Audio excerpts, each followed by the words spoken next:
my name is James Trevarthan, and I'm a graduate assistant at Lovejoy Library. Today I'll be reading O Whistle, and I'll Come to You, My Lad.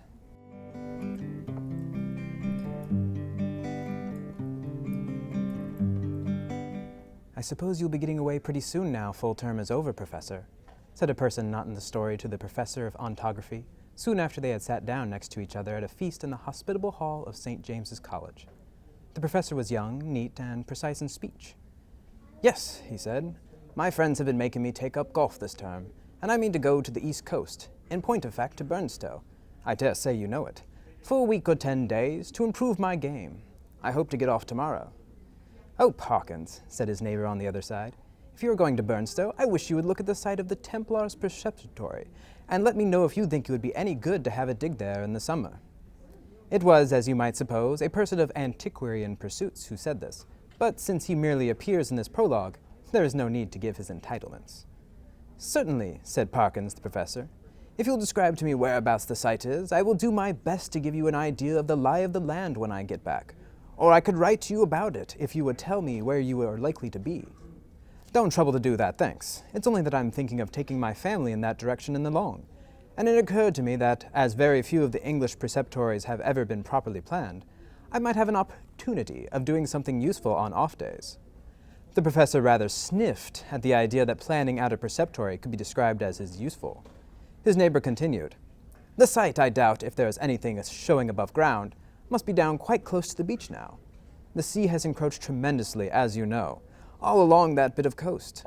I should think, from the map, that it must be about 3/4 of a mile from the Globe Inn at the north end of the town." "Where are you going to stay?" "Well, at the Globe Inn, as a matter of fact," said Parkins. "I have engaged a room there. I couldn't get in anywhere else. Most of the lodging houses are shut up in the winter. It seems, and as it is, they tell me that the only room of any size I can have is really a double-bedded one, and that they haven't a corner in which to store the other bed, and so on. But I must have a fairly large room, for I am taking some books down, and mean to do a bit of work, and though I don't quite fancy having an empty bed, not to speak of two, in what I may call for the time being my study, I suppose I can manage to rough it for the short time I shall be there." "Do you call having an extra bed in your room roughing it, Parkins?" said a bluff person opposite. "Look here, I shall come down and occupy it for a bit. It will be company for you."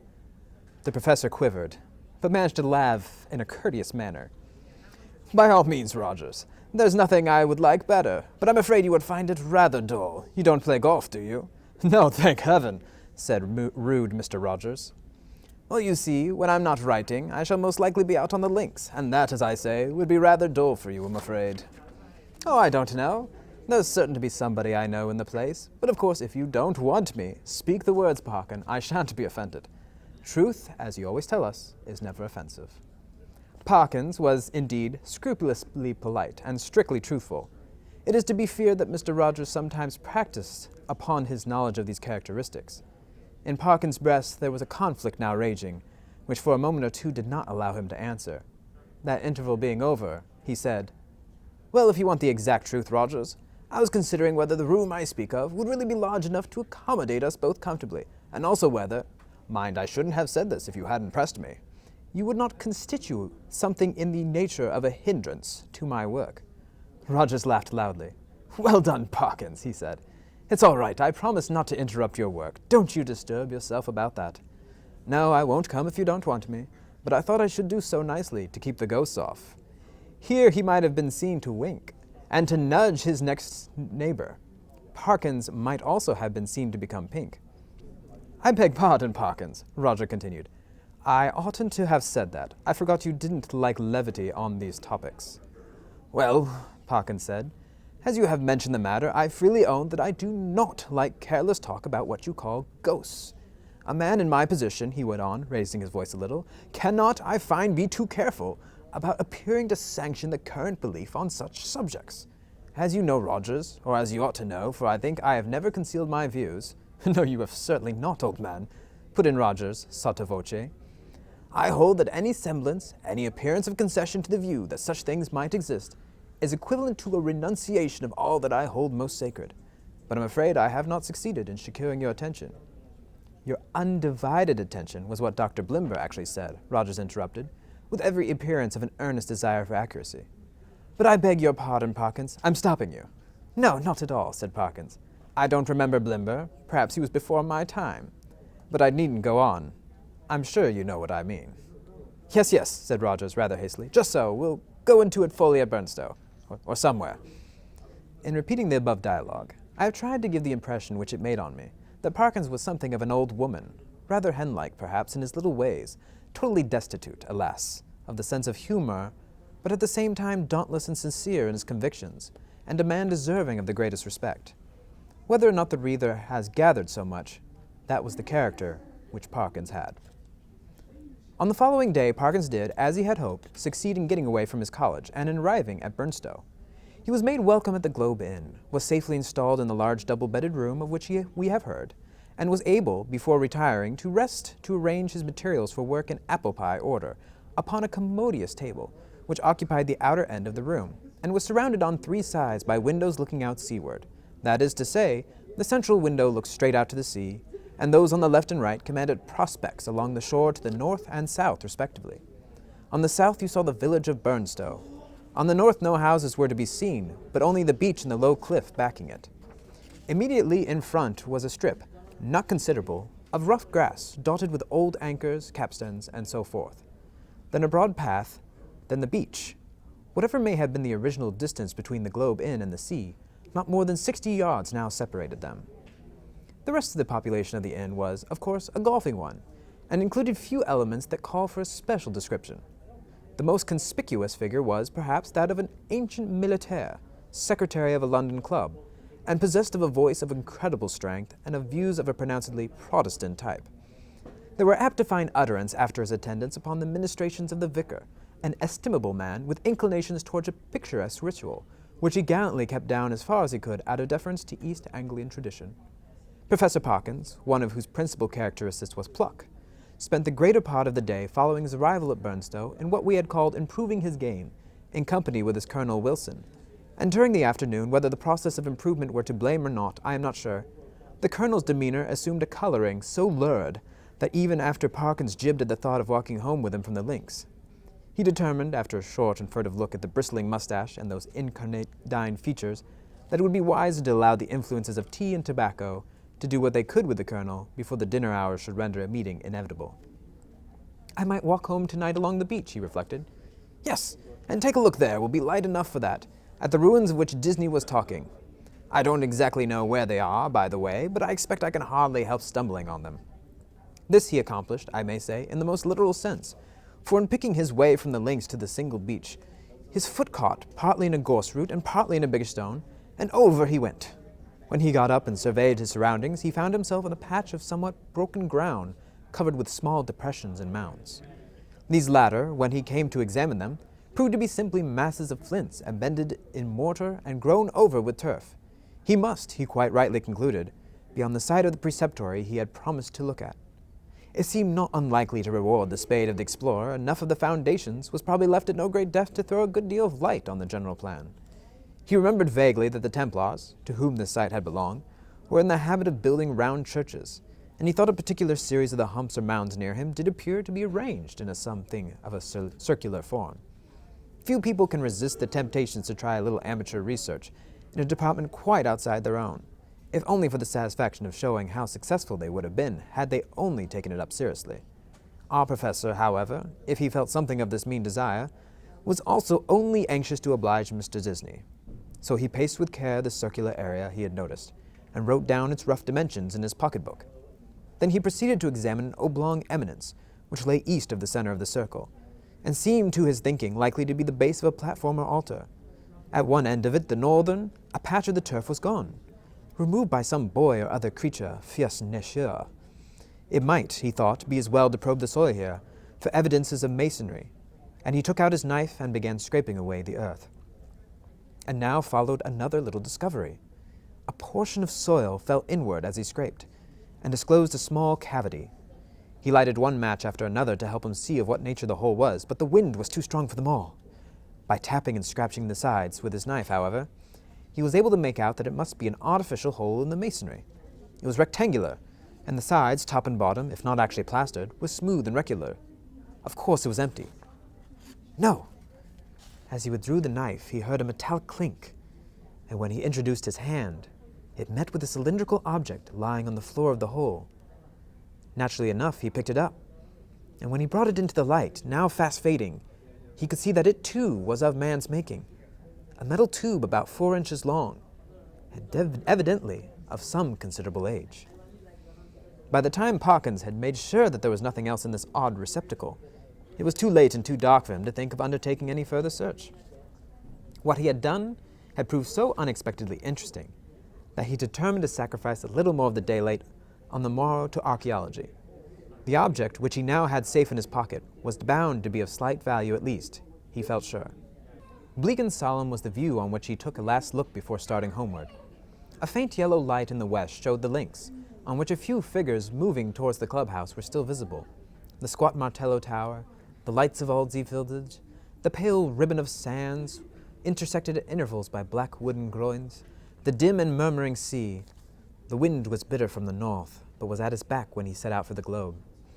He quickly rattled and clashed through the shingle, and gained the sand, upon which, but for the groins which had to be got over every few yards, the going was both good and quiet. One last look behind, to measure the distance he had made since leaving the ruined Templar's church, showed him a prospect of company on his walk, in the shape of a rather indistinct personage, who seemed to be making great efforts to catch up with him, but made little, if any, progress.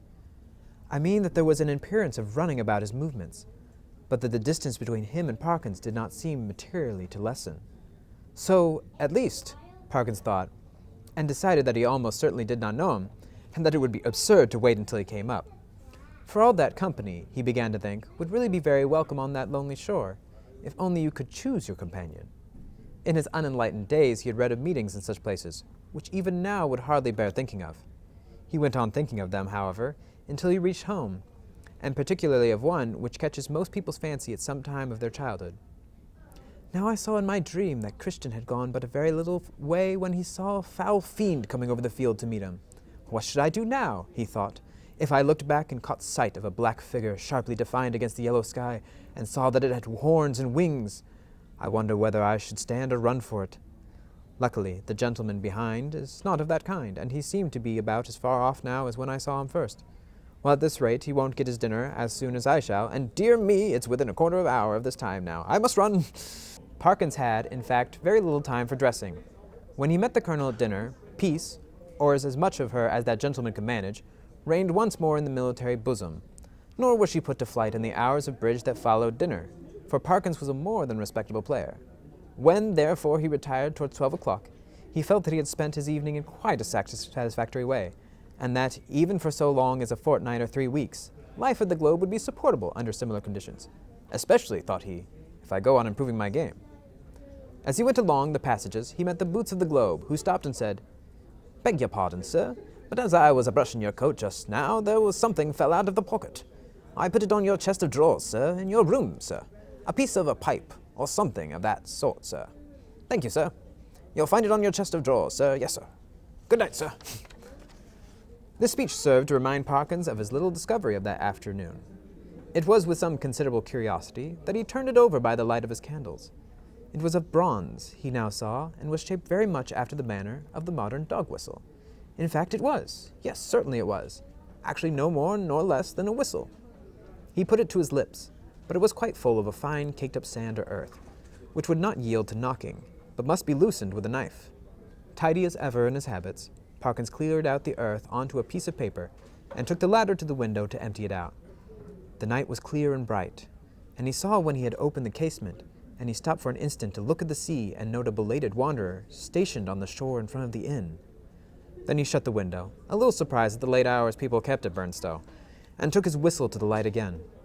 Why, surely there were marks on it, and not merely marks, but letters!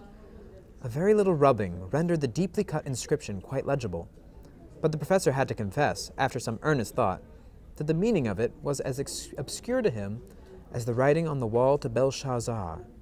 There were legends both on the front and on the back of the whistle. The one read thus, Fla, Fur, Bis, Fle. The other, Qui est qui unet.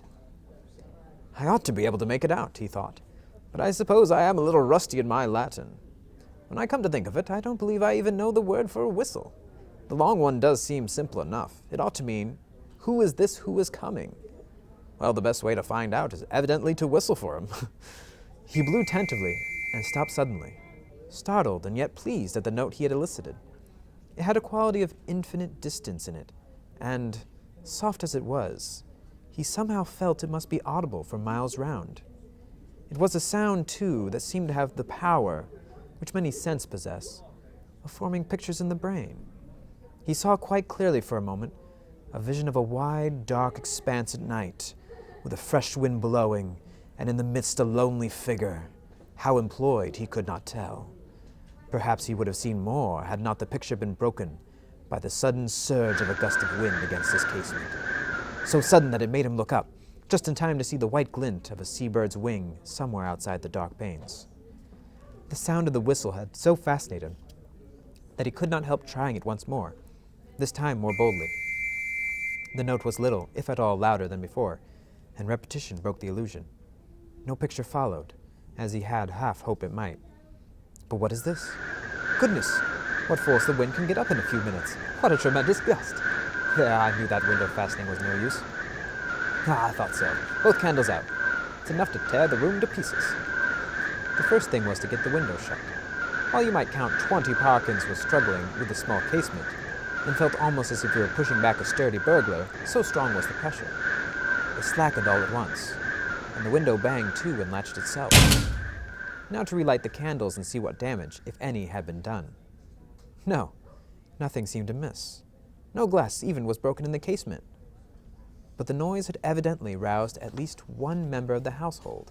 The colonel was to be heard stumping in his stocking feet on the floor above, and growling. Quickly as it had risen, the wind did not fall at once. On it went, moaning and rushing past the house, at times rising to a cry so desolate that, as Parkins disinterestedly said, it might have made fanciful people feel quite uncomfortable. Even the unimaginative, he thought after a quarter of an hour, might be happier without it. Whether it was the wind, or the excitement of golf, or of the researches in the preceptory that kept Parkins awake, he was not sure. Awake he remained in any case, long enough to fancy, as I'm afraid I often do myself under such conditions, that he was the victim of all manner of fatal disorders. He would lie counting the beats of his heart, convinced that it was going to stop work every moment, and would entertain grave suspicions of his lungs, brain, liver, etc., suspicions which he was sure would be dispelled by the return of daylight, but which until then refused to be put aside. He found a little vicarious comfort in the idea that someone else was in the same boat. A near neighbor, in the darkness it was not easy to tell his direction, was tossing and rustling in his bed too. The next stage was that Parkins shut his eyes and determined to give sleep every chance. Here again overexcitement asserted itself in another form, that of making pictures.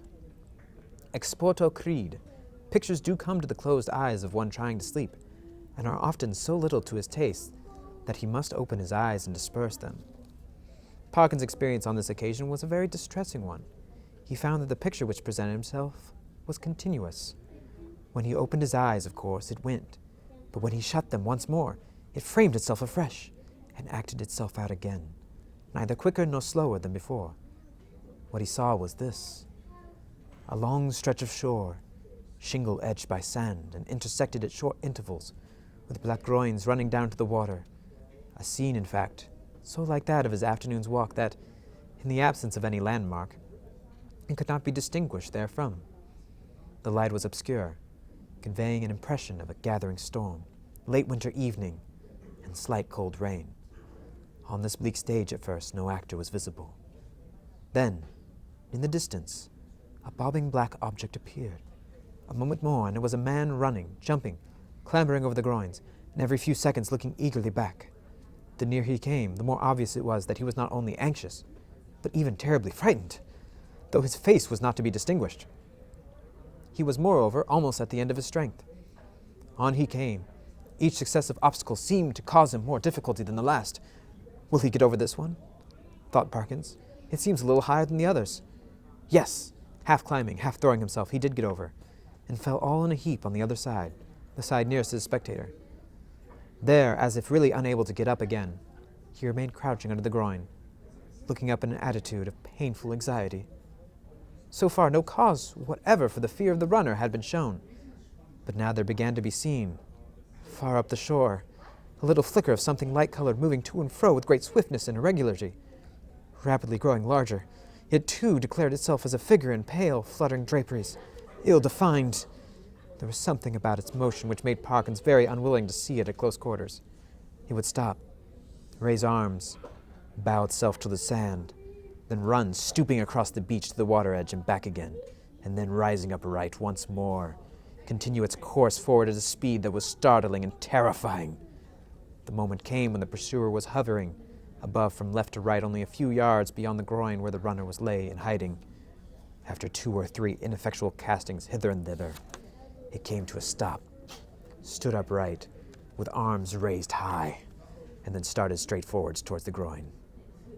It was at this point that Parkins always failed in his resolution to keep his eyes shut. With many misgivings as to incipient failure of eyesight, overworked brain, excessive smoking, and so on, he finally resigned himself to light his candle, get out a book, and pass the night waking, rather than be tormented by this persistent panorama, which he saw clearly enough could only be a morbid reflection of his walk and his thoughts on that very day. The scraping of match on box and the glare of light must have startled some creatures of the night, rats or what-not, which he heard scurry across the floor from the side of his bed with much rustling. Dear, dear, the match is out, fool that it is! But the second one burnt better, and a candle and book were duly procured, over which Parkins pored till sleep of a wholesome kind came upon him, and that in no long space. For about the first time in his orderly and prudent life, he forgot to blow out the candle. And when he was called next morning at 8, there was still a flicker in the socket, and a sad mess of guttered grease on the top of the little table. After breakfast, he was in his room, putting the finishing touches to his golfing costume. Fortune had again allotted the colonel to him for a partner, when one of the maids came in. "Oh, if you please," she said, "would you like any extra blankets on your bed, sir?" "Ah, thank you," said Parkins. "Yes, I think I should like one. It seems likely to turn rather colder." In a very short time, the maid was back with the blanket. "Which bed should I put it on, sir?" she asked. "What? Why, that one. The one I slept in last night," he said, pointing to it. "Oh, yes. I beg your pardon, sir, but you seem to have tried both of them. Leastways, we had to make 'em both up this morning." "Really? How very absurd," said Parkins. "I certainly never touched the other, except to lay some things on it." Did it actually seem to have been slept in?" "Oh, yes, sir," said the maid. "Why, all the things were crumpled and throwed about all ways, if you'll excuse me, sir. Quite as if anyone hadn't passed but a very poor night, sir." "Dear me," said Parkins. "Well, I may have disordered it more than I thought when I unpacked my things. I'm very sorry to have given you the extra trouble, I'm sure. I expect a friend of mine soon, by the way, gentleman from Cambridge, to come and occupy it for a night or two. That will be all right, I suppose, won't it?" "Oh, yes, to be sure, sir." "Thank you, sir. It's no trouble, I'm sure," said the maid, and departed to giggle with her colleagues. Parkins set forth with a stern determination to improve his game. I am glad to be able to report that he's succeeded so far in this enterprise that the colonel, who had been rather repining at the prospect of a second day's play in his company, became quite chatty as the morning advanced, and his voice boomed out over the flats as a certain also of our own minor poets have said, like some great burden in a minster tower. "Extraordinary wind that we had last night," he said. "In my old home we should have said someone had been whistling for it." "Should you indeed?" said Parkins. "Is there a superstition of that kind still current in your part of the country?" "I don't know about superstition," said the colonel. "They believe it in all over Denmark and Norway, as well as on the Yorkshire coast. And in my experience is, mind you, that there's generally something at the bottom of what these country folk hold to, and have held to for generations. But it's your drive." Or whatever it might have been, the golfing reader will have to imagine appropriate digressions at the proper intervals. When conversation was resumed, Parkins said with a slight hesitancy, "Apropos of what you were saying just now, Colonel, I think I ought to tell you that my own views on such subjects are very strong. I am, in fact, a convinced disbeliever in what is called the supernatural." "What?" said the colonel. "Do you mean to tell me you don't believe in second sight, or ghosts, or anything of that kind?" "In nothing whatever of that kind," returned Parkins firmly. "Well," said the colonel, "but it appears to me at that rate, sir, that you must be little better than a Sadducee." Parkins was on the point of answering that, in his opinion, the Sadducees were the most sensible persons he had ever read of in the Old Testament, But feeling some doubt as to whether much mention of them was to be found in that work, he preferred to laugh the accusation off. "Perhaps I am," he said, "but here, give me my clique, boy. Excuse me one moment, Colonel." A short interval. "Now as to whistling for the wind, let me give you my theory about it. The laws which govern winds are really not at all perfectly known. To fisherfolk and such, of course, not known at all. A man or woman of eccentric habits, perhaps, or a stranger, is seen repeatedly on the beach at some unusual hour, and is heard whistling. Soon afterwards, a violent wind rises. A man who could read the sky perfectly, or who possessed a barometer, could have foretold that it would. The simple people of a fishing village have no barometers, and only a few rough rules for prophesying weather. What more natural than the eccentric personage I postulated should be regarded as having raised the wind, or that he or she should clutch eagerly at the reputation of being able to do so? Now take last night's wind. As it happens, I myself was whistling. I blew a whistle twice, and the wind seemed to come absolutely in answer to my call. If anyone had seen me, the audience had been a little restive under this harangue, and Parkins had, I fear, fallen somewhat into the tone of a lecturer. But at the last sentence the colonel stopped. "Whistling, were you?" he said. "What sort of whistle did you use? Play the stroke first." Interval. "About that whistle you were asking, Colonel, it's a rather curious one. I have it in my... No. I see I've left it in my room.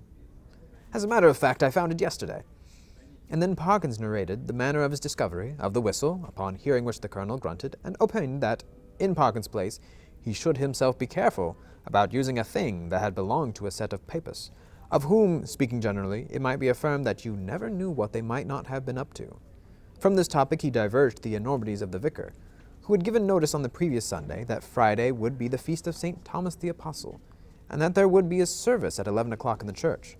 This and other similar proceedings constituted, in the colonel's view, a strong presumption that the vicar was a concealed papist, if not a Jesuit, and Parkins, who could not very readily follow the colonel in this region, did not disagree with him. In fact, they got on so well together in the morning that there was no talk on either side of their separating after lunch. Both continued to play well during the afternoon, or at least well enough to make them forget everything else, until the light began to fail them. Not until then did Parkins remember that he had meant to do some more investigating at the preceptory. But it was of no great importance, he reflected. One day was as good as another. He might as well go home with the colonel. As they turned the corner of the house, the colonel was almost knocked down by a boy who rushed into him at the very top of his speed, and then, instead of running away, remained hanging on to him and panting. The first words of the warrior were naturally those of reproof and objurgation, but he very quickly discerned that the boy was almost speechless with fright. Inquiries were useless at first. When the boy got his breath and he began to howl and still clung to the colonel's legs, he was at last detached, but continued to howl. "What in the world is the matter with you? What have you been up to? What have you seen?" said the two men. "Oh, I've seen a wife out of me of the window," wailed the boy, "and I don't like it." "What window?" said the irritated colonel. "Come, pull yourself together, my boy." "The front window was at the hotel," said the boy. At this point, Parkins was in favor of sending the boy home, but the colonel refused. He wanted to get to the bottom of it, he said. It was most dangerous to give a boy such a fright as this one had, and if it turned out that people had been playing jokes, they should suffer it in some way. And by a series of questions he made out this story. The boy had been playing out in the grass in front of the globe with some others. Then they had gone home to their teas, and he was just going, when he happened to look up at the front window and see it a-wiving at him. It seemed to be a figure of some sort, in white as far as he knew. Couldn't see its face, but it wived at him, and it warn't a right thing, not to say not a right person. Was there a light in the room? No, he didn't think to look if there was a light. Which was the window? Was it the top one or the second one? The second one it was. The big window, what got two little ones at the sides. "Very well, my boy," said the colonel, after a few more questions. "You run away home now. I expect it was some person trying to give you a start. Another time, like a brave English boy, you just throw a stone. Well, no, not that exactly, but you go and speak to the waiter, or to Mr. Simpson, the landlord, and say that I advised you to do so." The boy's face expressed some of the doubt he felt as to the likelihood of Mr. Simpson's lending a favorable ear to his complaint, but the colonel did not appear to perceive this, and went on. "And here's a sixpence. No, I see it's a shilling. And you be off home, and don't think any more about it." The youth hurried off with agitated thanks, and the colonel and Parkins went round to the front of the globe and reconnoitered. There was only one window answering to the description they had been hearing. "Well, that's curious," said Parkins. "It's evidently my window the lad was talking about. Will you come up for a moment, Colonel Wilson? We ought to be able to see if anyone has been taking liberties in my room." They were soon in the passage, and Parkins made as if to open the door. Then he stopped and felt in his pockets. "This is more serious than I thought," was his next remark. "I remember now that before I started this morning, I locked the door. It is locked now, and what is more, here is the key," and he held it up. "Now," he went on, "if the servants are in the habit of going into one's room during the day when one is away, I can only say that, well, that I don't approve of it at all." Conscious of a somewhat weak climax, he busied himself in opening the door, which was indeed locked, and in lighting candles. "No," he said, "nothing seems disturbed." "Except your bed," put in the colonel. "Excuse me, that isn't my bed," said Parkins. "I don't use that one. But it does look as if someone has been playing tricks with it." It certainly did. The clothes were bundled up and twisted together in a most tortuous confusion. Parkins pondered. "That must be it," he said. "I disordered the clothes last night in unpacking, and they haven't made it since. Perhaps they came in to make it, and that boy saw them through the window, and then they were called away and locked the door after them. Yes, I think that must be it." "Well, ring and ask," said the colonel, and this appealed to Parkins as practical. The maid appeared, and to make a long story short, deposed that she had made the bed in the morning when the gentleman was in the room, and hadn't been there since. No, she hadn't no other key. Mr. Simpson, he kept the keys. He'd be able to tell the gentleman if anyone had been up. This was a puzzle. Investigation showed that nothing of value had been taken, and Parkins remembered the disposition of the small objects on tables, and so forth well enough to be pretty sure that no pranks had been played with them. Mr. and Mrs. Simpson furthermore agreed that neither of them had given the duplicate key of the room to any person whatever during the day. Nor could Parkins, fair-minded man as he was, detect anything in the demeanor of master, mistress, or maid that indicated guilt. He was much more inclined to think that the boy had been imposing on the colonel. The latter was unwontedly silent and pensive at dinner, and throughout the evening. When he bade good night to Parkins, he murmured in a gruff undertone, "You know where I am if you want me during the night." "Why, yes, thank you, Colonel Wilson. I think I do. But there isn't much prospect of my disturbing you, I hope. By the way," he added, "did I show you that old whistle I spoke of? I think not. Well, here it is." The colonel turned it over gingerly in the light of the candle. "Can you make anything of the inscription?" asked Parkins, as he took it back. "No, not in this light. What do you mean to do with it?" "Oh, well, when I get back to Cambridge, I shall submit it to some of the archaeologists there, and see what they think of it, and very likely, if they consider it worth having, I may present it to one of the museums." Said the colonel. "Well, you may be right. All I know is that, if it were mine, I should chuck it straight into the sea. There's no use talking, I'm well aware, but I expect that with you, it's a case of live and learn. I hope so, I'm sure, and I wish you a good night." He turned away, leaving Parkins in act to speak at the bottom of the stair, and soon each was in his own bedroom. By some unfortunate accident, there were neither blinds nor curtains to the windows of the professor's room. The previous night he had thought little of this, but tonight there seemed every prospect of a bright moon rising to shine directly on his bed, and probably wake him later on. When he noticed this, he was a good deal annoyed, but with an ingenuity which I can only envy, he succeeded in rigging up, with the help of a railway rug, some safety pins, and a stick and umbrella, a screen which, if only held together, would completely keep the moonlight off his bed. And shortly afterwards he was comfortably in that bed. When he had read a somewhat solid work long enough to produce a decided wish for sleep, he cast a drowsy glance around the room, blew out the candle, and fell back upon the pillow. He must have slept soundly for an hour or more, when a sudden clatter shook him up in a most unwelcome manner. In a moment he realized what had happened. His carefully constructed screen had given way, and a very bright frosty moon was shining directly on his face. This was highly annoying. Could he possibly get up and reconstruct the screen? Or could he manage to sleep if he did not? For some minutes he lay and pondered over the possibilities. Then he turned over sharply, and with all his eyes open, lay breathlessly listening. There had been a movement, he was sure, in the empty bed on the opposite side of the room. Tomorrow he would have it moved, for there must be rats or something playing about in it. It was quiet now. No. The commotion began again. There was a rustling and shaking, surely more than any rat could cause. I can figure to myself something of the professor's bewilderment and horror, for I have, in a dream 30 years back, seen the same thing happen. But the reader will hardly, perhaps, imagine how dreadful it was to him to see a figure suddenly sit up in what he had known was an empty bed.